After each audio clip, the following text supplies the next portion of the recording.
So hello everyone, welcome back to the channel. So in this video we will continue with our chapter, that is internal trade, class 11 business study.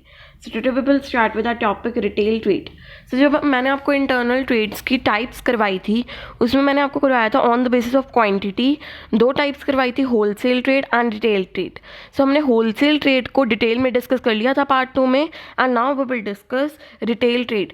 सो अभी तक अगर आपने part 1 और part 2 नहीं देखा इस chapter का, so I will provide you video link in description box, you can check out that. So now let's start with the retail trade. So retail trade removes the distance between wholesaler and consumer. So ये एक important line जो मैं आपको हर part में इसको याद रखने को कहती हूँ. सो जो रिटेलर है इन्होंने क्या बोला, retail trade removes the distance between wholesaler and consumer. So ये होलसेलर से लेके कंज्यूमर तक जो सामान है उसको पहुँचाता है. सो ये डिस्टेंस रिमूव करता है between wholesaler and consumer. So, meaning of retail trade. It refers to that type of trade under which goods or services are brought in large quantities from the wholesaler and sold to ultimate consumer in small lots. तो अब इसमें large quantity का मतलब बहुत large नहीं है. देखो जब होलसेलर है वो प्रोड्यूसर से सपोज करो 100 बैग लेके आया, ये इससे उससे स्मॉल क्वांटिटी बाय करेगा रिटेलर 1, रिटेलर 2, रिटेलर 3, बहुत सारे रिटेलर्स होते हैं. ये इससे सपोज करो 20 बैग ले आया, फिर ये कंज्यूमर को 1 बैग देगा.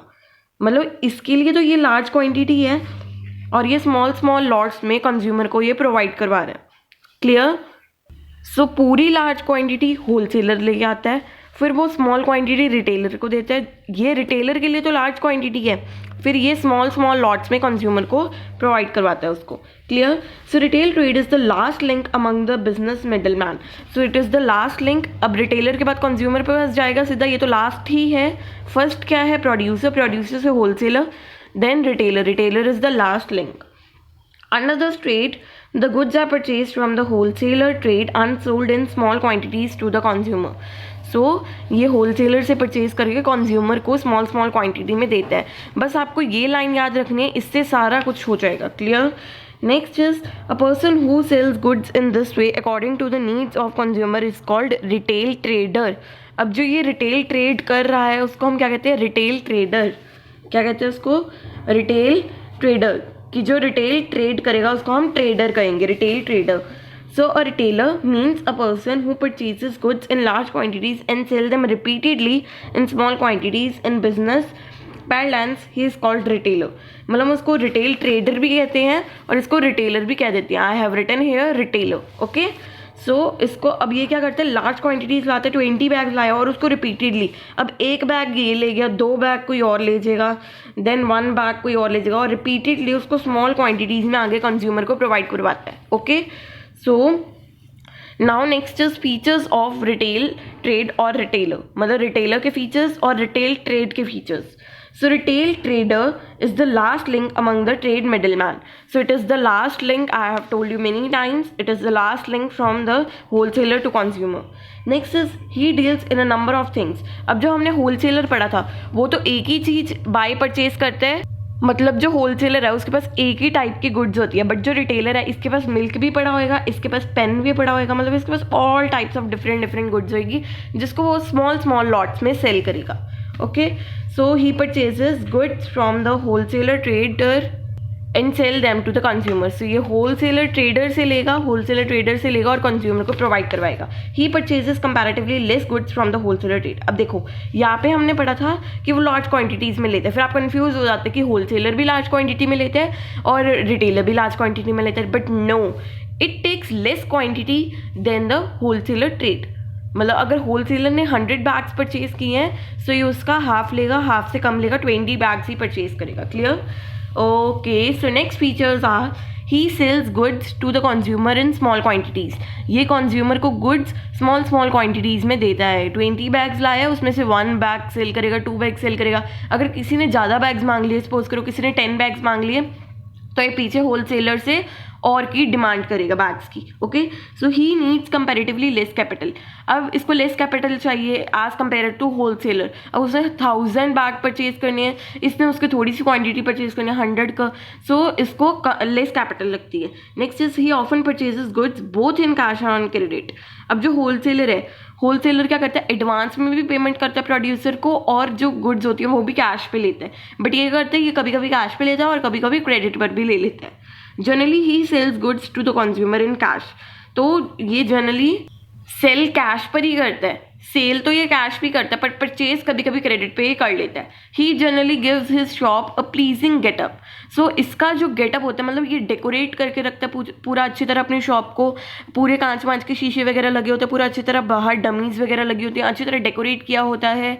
नेक्स्ट AC वगैरह लगे होते हैं, ताकि पूरा प्लीजिंग गेटअप देता है अपनी शॉप को। Okay, so he has a personal relationship with the consumer. अब जो क्या कहते हैं होलसेलर है, उसका तो कंज्यूमर के साथ कोई रिलेशन नहीं है। होलसेलर ने क्या करना है, आगे रिटेलर को देना है, रिटेलर ने आगे कंज्यूमर को देना है। So he has a direct relationship between the with the consumer. He has to pay more attention to the condition of his shop. तो उसकी ज़्यादा अटेंशन किस पे होती है कि उसकी शॉप सुंदर दिखनी चाहिए, पूरी डेकोरेटेड होनी चाहिए। But on the other hand जो होलसेलर होता है वो बिल्कुल भी डेकोरेटेड नहीं रखता अपनी शॉप को। Okay, so now there is a difference between retailer and wholesaler. वैसे तो मैं आपको साथ साथ में क्लियर कर रही हूँ हर एक difference between the both, but एक बारी लास्ट रिकैप कर लेते हैं सबको।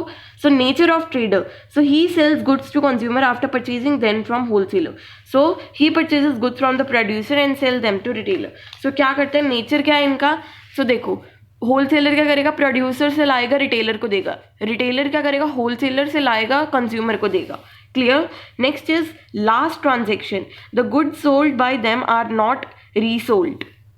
अब इनके द्वारा जो गुड सेल की होती है वो रीसोल्ड नहीं हो सकती। मतलब इसने रिटेलर ने कंज्यूमर को गुड सेल कर दी, अब क्या कंज्यूमर भी उसको आगे जाके बेचेगा? नो। बट जो होलसेलर गुड सेल करते हैं वो आगे जाके रीसोल्ड होती हैं। अब इसने इसको सेल की है, अब ये जो रिटेलर है इस सेल को रीसोल्ड करेगा to the consumer, but consumer थोड़ा ना आगे जाके रीसोल्ड करेगा। सो जो रिटेलर का माल होता है वो आगे जाके नहीं रीसोल्ड होता, बट जो माल होता है होलसेलर का वो आगे जाके क्या होता है, रीसोल्ड होता है bye the retailer. Next is he purchases goods in small quantity. ये स्मॉल क्वांटिटी में परचेज करता है, ये लार्ज क्वांटिटी में। Okay, he deals in many things. अब ये डील करता है बहुत सारी थिंग में, मिल्क भी होगा इसके पास, पेन भी होएगा। He deals in only a few things, इसके पास बहुत कम थिंग्स होती है जिसमें ये डील करते हैं। Next is he usually carries on his trade at a single place. अब इसकी जो दुकान होगी वो एक सिंगल प्लेस पर ही होगी और वो दुकान यहाँ से हिलेगी नहीं। अब इसके जो ट्रेड होएगा ये क्या पता कहाँ कहाँ हो सकता है, लार्ज एरियाज में भी हो सकता है, ऐसे भी हो सकता है ये स्टेट टू स्टेट बिजनेस करे, बिकॉज इसने तो बल्क में क्वांटिटी सेल करनी होती है। तो इसका लार्ज एरिया ऑफ बिजनेस होता है जिसमें स्प्रेड ओवर होता है, और इसका क्या होता है, सिंगल प्लेस, एक ही शॉप होती है। Clear. Next is where consumer can reach easily. अब रिटेलर के पास तो कंज्यूमर इजीली जा सकते हैं, where trucks etcetera and the retailers can reach easily. अब होलसेलर की शॉप वहाँ पे होती है, मतलब सिलेक्शन ऑफ प्लेस, ये ऐसी प्लेस सिलेक्ट करते हैं जहाँ पे कंज्यूमर इजीली पहुँच सके। अब देखो ज़्यादातर जो रिटेलर की शॉप्स होती हैं ये ज़्यादातर गलियों में नहीं होती, क्योंकि गलियों में क्या होता है, गलियों में अंदर के अंदर कैसे पता चलेगा कंज्यूमर, क्योंकि यहाँ पे कोई दुकान है। सो ये ज़्यादातर खुली प्लेसेस में होती है, जैसे कि जहाँ पे सबको इजीली अवेलेबल हो, लाइक जो सिटी होती है उसके बिल्कुल सेंटर में होती है, कभी कभी वहाँ पे सबसे ज़्यादा बिक्री होती है इनकी। Where trucks etcetera and the retailers can reach easily. अब इनकी कहाँ पे होती है, इनकी वहाँ पे होती है जहाँ पे रिटेलर्स इजीली पहुँच पाएँ और ट्रक्स वगैरह इजीली पहुँच पाएँ, कि जहाँ पे पूरी वो सेटिंग हो कि वो अपना ट्रक वगैरह खड़ा पाएँ, ज़्यादा स्पेस हो वैसे। So it requires a small capital, इसने कम क्वांटिटी परचेज करनी होती है, इसकी स्मॉल कैपिटल होती है, it requires more capital investment. Next is he sells 90% of goods in cash and 10% on credit. तो क्या होता है, कुछ देखो कुछ लोगों का क्या चलता है, खाता चलता है कि मिल्क परचेज करना है, रोज का खाता चलता है, वहाँ पे नोट कर लेते हैं। सो ये सिर्फ उनके साथ ही क्रेडिट पे करेगा परचेज, मतलब सेल क्रेडिट पे उनको ही करेगा जिनके साथ इनका विश्वास होएगा। सो सिर्फ ऐसे 10% पीपल होते हैं जिनके साथ इनका क्रेडिट का बिजनेस चलता है, बाकी सबके साथ 90% के साथ इनका क्या चलता है, कैश पे बिजनेस चलता है। Next is he sells 10% of goods in cash and 90% on credit. ये आगे क्या देता है, रिटेलर्स को क्रेडिट पे ही देता है। बहुत कम रिटेलर्स हैं ऐसे जिनको ये कैश पे देता है। क्यों, कोई नया रिटेलर इनके साथ ज्वाइन करेगा तो उनको तो इसको कैश पे देना पड़ेगा ही, क्योंकि उस पर तो इसको विश्वास नहीं अभी तक। तो कुछ रिटेलर्स को ये कैश पे देता है और कुछ को क्रेडिट पे। सो ये ज़्यादातर रिटेलर्स देखो तभी ये फाइनेंशियली हेल्प करता है प्रोड्यूसर को और रिटेलर को, और ये क्या करता है, ये कैश पे ही सेल करता है। Clear. A chain of middleman, this is the last chain, I said you this is the last chain, इसके बाद सीधा कंज्यूमर के पास जाएगा, this is the middle chain. देखो, this is your first chain producer, this is your middle chain, this is your last chain. Okay, so now next is essential to attract customer. अब ये जरूरी है to attract customer, मतलब इसकी जो shop है ये फुली डेकोरेटेड होनी चाहिए। देखो, शॉप डेकोरेशन, इसकी जो शॉप है वो फुली डेकोरेटेड होनी चाहिए ताकि जो कस्टमर है वो अट्रैक्ट हो। इसकी एक सिंपल सी दुकान है, बस उसमें इसने क्या करना है, गोडाउन है इसका सिंपल, उसमें इसको माल जमा करके रखना है, बाकी कुछ एसेंशियल नहीं है कि इसकी जो शॉप है वो सुंदर ही होनी चाहिए।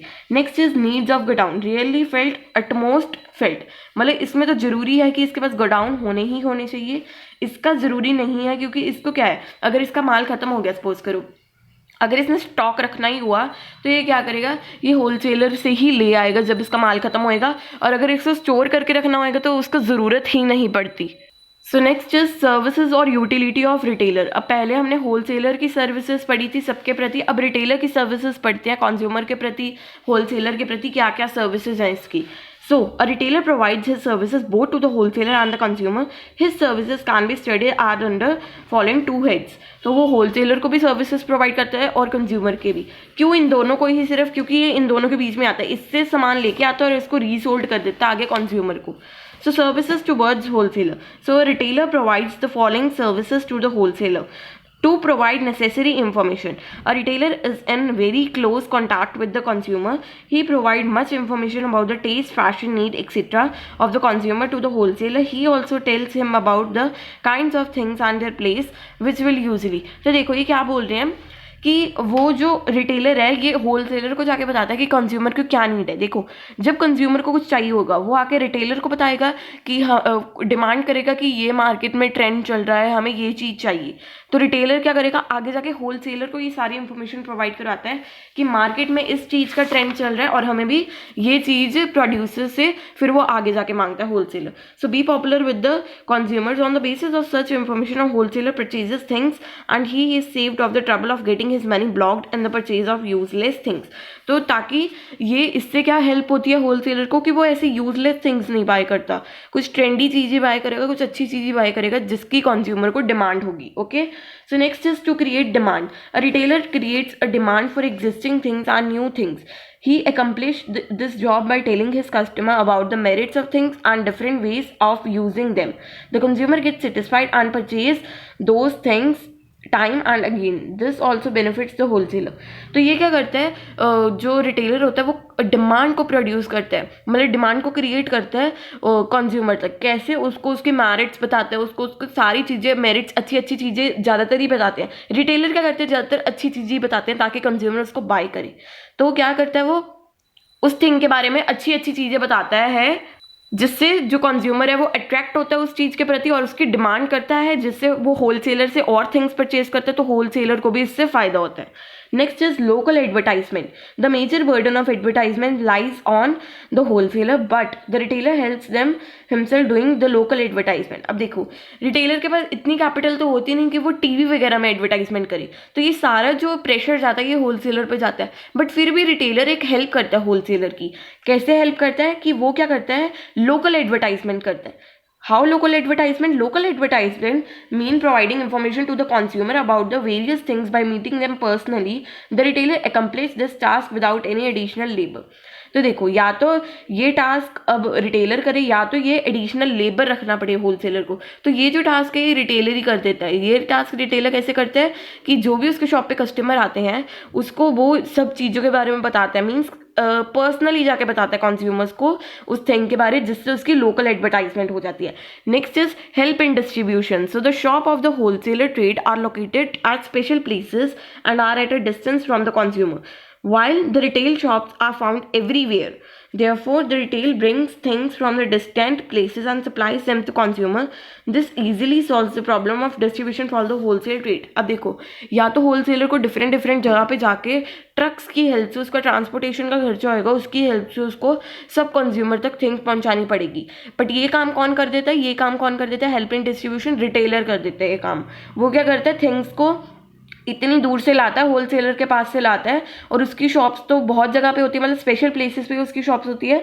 तो वो वहाँ से लाता है होलसेलर से और यहाँ पे आके अपने कंज्यूमर्स को प्रोवाइड करवाता है. सो वो डिस्ट्रीब्यूशन में हेल्प करता है from wholesaler to consumer. Next is no need to meet consumer. So wholesaler को ज़रूरत ही नहीं है कंज्यूमर को मीट करने की, बिकॉज कंज्यूमर तक पहुँचा कौन रहा है? रिटेलर को ज़रूरत है. So these services provided by the retailer ultimate the necessity of the wholesalers meeting the consumer. The retailer is a link between the two. He removes the distance between two and renders an important service. तो यही बात आ गई, distribution में ही help करते हैं. No need to needs the consumer की जो wholesaler है उसको कंज्यूमर से मिलने की कोई ज़रूरत ही नहीं है, क्योंकि वही जो रिटेलर है वो डिस्टेंस रिमूव कर रहा है between the wholesaler and consumer. Next is the services towards the consumer. So the absence of retailer creates a critical situation for the consumers. क्या होएगा? एक critical situation हो जाएगी consumer के लिए, because जो wholesaler की shop होती है वो एक एग्जैक्ट प्लेस पर ही होती है, मतलब कि स्पेशल प्लेसेस पर ही होती है. अब होलसेलर से कंज्यूमर तक सामान कौन लाता है? ये सारा काम कौन करता है? रिटेलर ही करता है. So see, it becomes difficult to meet all the necessary demands in the absence of, because an ordinary consumer cannot reach the wholesaler trade और the producer quickly. A retailer provides the following service. अब देखो, मैंने जैसे कि बोला कि consumer अब खुद तो जा नहीं सकता, क्योंकि होलसेलर बहुत दूर दूर रहते होते हैं, उनका जो बिजनेस है वो लार्ज एरिया तक ऑक्यूपाई करता है. Clear? So supply of goods according to demand. So a retailer has a large number of consumers with different tastes. He purchases things according to their taste and demand and sell them. In this way, all the needs of consumer is satisfied. तो क्या करते हैं? Consumer आके demand बताते हैं retailer को, तो retailer आगे जाके होलसेलर से वो डिमांड करता है, तो जिससे होलसेलर का भी फायदा हो जाता है और रिटेलर कंज्यूमर का भी फायदा होता है. कंज्यूमर को भी अपने टेस्ट और अपने डिमांड के हिसाब से चीज़ मिल गई और होलसेलर की भी सेल अच्छी होगी. Clear? Next is facilities of purchase on credit. So retailer sells most of the things in cash. However, because of his direct contact with the customer, he has to give them on credit facility also. So वैसे तो retailer की ज़्यादातर things जो है वो हमने पढ़ा है कि वो 90% कैश में होती हैं, 10% क्रेडिट पे होती है. बट उसका जो डायरेक्ट कॉन्टैक्ट होता है कस्टमर के साथ, तो जो उसके अच्छे कस्टमर्स बन जाते हैं तो उसको क्रेडिट फैसिलिटी भी उनको प्रोवाइड करवाते हैं. Next is home delivery of goods. A retailer also offers the service of home delivery of goods at no extra cost. So much also the consumer does not need to go to shop. An employee of retailer gets an order from the consumer by visiting the home. Later on the material is packed and supplied to the consumer at his home. So क्या करते हैं? Without any cost जो retailer है वो उसको home delivery की service भी provide कराते हैं. क्या होता है, कभी कभी हमारे पास कॉन्टैक्ट होता है रिटेलर का, तो क्या करते हैं हम उसको फ़ोन पे ऑर्डर दे देते हैं, जिससे वो अपने जो आगे उसका एजेंट होता है, जिसको हम कहते हैं कि उसने शॉप पे कोई, मतलब कि अगर एम्प्लॉय रखा होता है तो रिटेलर उस एम्प्लॉय को बोलते हैं और वो एम्प्लॉय होम डिलीवरी कर देता है without any cost. Next is no fear of cheating. The retailer have a direct contact with the customer. अब देखो, जो रिटेलर है उसकी शॉप तो वहीं पे रहनी है, तो वो चिटिंग तो कोई कर भी नहीं सकता. Clear? And because of this there is a friendly terms. The consumer always purchase goods by keeping faith in the retailer. There is no fear of being cheated. अब रिटेलर जो चीटिंग कर ही नहीं सकता. In case some useless things is supplied inadvertently it is taken back without any problem. तो अगर किसी चीज़ में प्रॉब्लम आ भी जाती है, कोई चीज़ गलती से गलत चली जाती है किसी कंज्यूमर के पास, तो कंज्यूमर आके उसको वापस भी कर सकता है. रिटेलर को कोई भी चिटिंग का कोई भी कहीं पे स्कोप नहीं होता. Clear? Next is supply of fresh goods. तो जो consumer gate fresh goods from the retailer, तो रिटेलर से उसको फ्रेश गुड्स मिलती हैं, जैसे मिल्क, वेजिटेबल, फ्रूट्स वगैरह उसको फ्रेश मिल जाते हैं वहाँ से. So other things are also fresh because they are purchase by the retailer in small quantity. अब देखो, जो होलसेलर है वो तो लार्ज क्वांटिटी में परचेज करेगा, तो वो स्टॉक भी कर लेते हैं कभी कभी, सो उससे कभी कभी हमें फ्रेश माल नहीं मिलता. बट जो रिटेलर है वो स्मॉल क्वांटिटी में लाते हैं, जिससे हमें क्या मिलता है? फ्रेश जो प्रोडक्ट है वही मिलता है, फ्रेश कॉमोडिटी ही हमें मिलती है. Next feature is stock of goods of every season. तो जो रिटेलर होता है उसके पास स्टॉक क्या होता है? हर एक सीजन का होता है. A retailer stocks things according to the need of his season. Next is with the change of season things also start changing in his shop. तो रिटेलर क्या करते हैं? अकॉर्डिंग टू सीजन अपना अपना कभी कभी क्या करते हैं, जो रिटेलर होते हैं वो क्या करते हैं, अपना सीजन के अकॉर्डिंग अपना जो स्टॉक है वो चेंज करते रहते हैं. लाइक कभी क्या होता है, जैसे बसंत का सीजन है, उस पर हमारी पतंगे ज़्यादा बिकती है, तो रिटेलर पतंगों का बिजनेस कर लेते हैं. अगर जैसे दिवाली वगैरह आ गई तो पटाखों का बिजनेस कर देते हैं. कुछ ऐसे रिटेलर भी होते हैं जिनका ऐसे हाई प्रॉफिट भी हो जाते हैं और उनको लेस कैपिटल भी यूज़ करनी पड़ती है और जिनसे उसका प्रॉफिट भी हो जाता है, और इससे कंज्यूमर को भी फायदा है, उसको हर एक सीजन की चीज़ें मिल जाती है. अब अगर वो एक जो रिटेलर है उसने पतंगों का ही बिजनेस कर रखा है, सो अब जब दिवाली आएगी तो तो कंज्यूमर को पतंगे तो चाहिए नहीं, अब उसको पटाखे चाहिए तो वो कैसे लेगा। सो जो रिटेलर होता है उसके पास हर एक तरह की चीज़ें होती हैं। आप देखो जैसे क्लॉथिंग का बिजनेस होता है, क्लॉथिंग में अगर समर है तो समर के कपड़े मिलेंगे, अगर विंटर है तो विंटर के कपड़े मिलेंगे। सो अकॉर्डिंग टू सीजन जो रिटेलर है उसके पास सारी चीज़ें अवेलेबल होती हैं। क्लियर। अब जैसे रिटेलर है, अगर सर्दियाँ चल रही हैं तो आइसक्रीम का बिजनेस बंद कर देते हैं। अगर गर्मियाँ हैं, गर्मियों में रिक्वायरमेंट होती है आइसक्रीम की कंज्यूमर को, से अकॉर्डिंग टू दैट उनको वो आइसक्रीम भी प्रोवाइड करवाते हैं। सो अकॉर्डिंग टू सीजन उनके पास हर एक थिंग अवेलेबल होती है। Next is free services. A retail trader while selling these things assures the consumers that if a particular thing goes out of order it will be replaced or repaired free of cost. Such things are usually refrigerator, television, radio, watches, sewing machine etc. तो क्या होता है, अगर किसी का electronics का business है suppose करो, तो वो क्या करेगा, फ्री सर्विसेज अपने जो कंज्यूमर्स है उनको प्रोवाइड करेगा। अगर उसकी टेलीविजन में कोई प्रॉब्लम आ गई, मोबाइल रिपेयर करवाना है, सब कुछ फ्री ऑफ कॉस्ट हो जाता है। Next is close relation with the consumer. हमने पहले भी पढ़ा, उसका क्लोज रिलेशन होता है तो उसको क्रेडिट फैसिलिटी भी प्रोवाइड करानी पड़ती है। So a retailer tries to get in close contact with his consumer because of his direct link with them. Street hawkers और peddlers in very close contact with their customer, they benefits both the retailer and consumer. So क्या होता है, जो retailer होता है उसका very close contact होता है विद द कंज्यूमर, और वो उसको मेरिट्स वगैरह बता के उसको सारी चीज़ें सेल भी कर सकते हैं और कंज्यूमर को भी अपने डिमांड के हिसाब से चीज़ मिल जाती है। और जो स्ट्रीट हॉकर्स होते हैं और जो पेडलर्स होते हैं उनका भी बहुत क्लोज कॉन्टैक्ट होता है विद देयर कस्टमर, से उनका भी फ़ायदा हो जाता है कि वो अपनी मनपसंद की मतलब चीज़ें हैं जो उसके मेरिट्स वगैरह बता के वो कंज्यूमर को वो चीज़ बेच सकते हैं और कंज्यूमर को भी उस चीज़ की पूरी इंफॉर्मेशन मिल जाती है with the close contact. Next is increase in consumers knowledge. So the retailer provide knowledge, वही मैंने कहा है कि वो जो कंप्लीट मेरिट्स वगैरह बता देते हैं, कंप्लीट नॉलेज दे देते हैं कंज्यूमर को, जिससे दोनों को फायदा है, उनकी चीज़ भी बिक जाती है और कंज्यूमर को भी उसकी कंप्लीट नॉलेज मिल जाती है। Next is free advice. There can be many things for a particular use. The consumer is confronted with the problem of making a choice the things to be purchased. A retailer solves this problem by pointing out the prices and advantages of the different thing. वही point है, उसके बस 3-4 points में बांटा हुआ है। Clear. सो क्या है, फ्री एडवाइसेस दे देता है, उसको मेरिट्स वगैरह बता देता है, उसको अच्छी तरह इन्फॉर्मेशन प्रोवाइड करवा देता है और उसकी सारी प्रॉब्लम्स को सॉल्व कर देता है। जो भी प्रॉब्लम्स है कंज्यूमर आके कन्फ्रंट करता है with the retailer and retailer उनको सॉल्व कर देता है, उसकी अच्छी तरह एडवाइसेस देता है। Clear. Now next is the types of retailer. So ये हम नेक्स्ट वीडियो में कंप्लीट करेंगे। And there is a good news for you. In the syllabus of 2021 to 22, we have to do only 2 types of retailer, that is departmental store and chain stores. So we complete these 2 types of retailers in next video. So till then, stay tuned, and if you have any query, tell me in the comment section. And for more, just do subscribe to my channel. Okay, bye bye.